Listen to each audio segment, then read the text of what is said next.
who one by one endured tragedy and quietly disappeared. Stroke. Everybody loves Raymond, Marie Barone, the troublemaking mother we all know. You know that one person who always means well but somehow manages to stir chaos wherever they go? In Everybody Loves Raymond, that person is Marie Barone, the matriarch, the meddler, and the silent ruler of the Barone household. What's funny and slightly terrifying is how every one of us has met a Marie before, at work, in our family, or maybe right next door. Marie isn't openly cruel. She hides behind politeness, guilt, and the phrase, "I was only trying to help." That's what makes her so powerful. She doesn't pick fights. She creates scenarios that force other people to react. Then, when things blow up, she stands there looking innocent. At that point, if you call her out, you look like the mean one. It's emotional chess, and Marie always plays 5 moves ahead. There are Maries everywhere. The coworker who just wants to make sure you're doing it right, the aunt who calls with unsolicited advice, the boss who praises you publicly but criticizes you privately. Their power lies in their subtlety. Society rewards them for being nurturing while punishing anyone who pushes back as ungrateful or too emotional. So, how do you deal with a Marie without losing your sanity or getting yourself in trouble socially or legally? First, don't compete with her emotionally. That's her arena.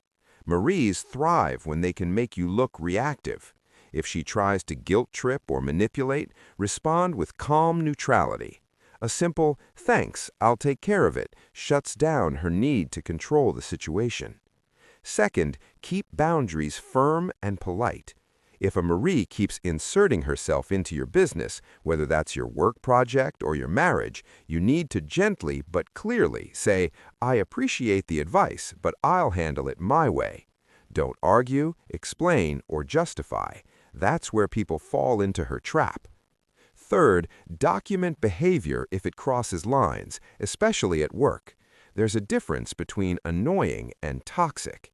If someone's subtle manipulation turns into consistent interference, keep a log of what was said and when. You're not being dramatic, you're protecting yourself. Let's be honest, though, it's not easy. Maries carry social armor.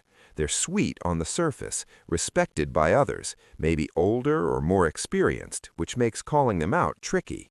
That's why most people just roll their eyes and tolerate it.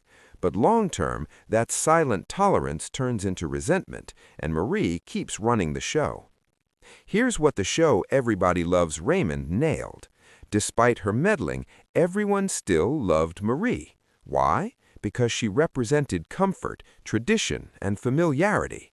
She reminded people of their mothers, their grandmothers, that one church lady who bakes pies but tells people off with a smile.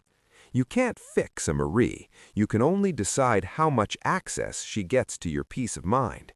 So next time you deal with a Marie in real life, try being strategic instead of emotional. Be kind, clear, and distant. Respect her position, but protect your boundaries. Because a true Marie never changes, she just changes strategy.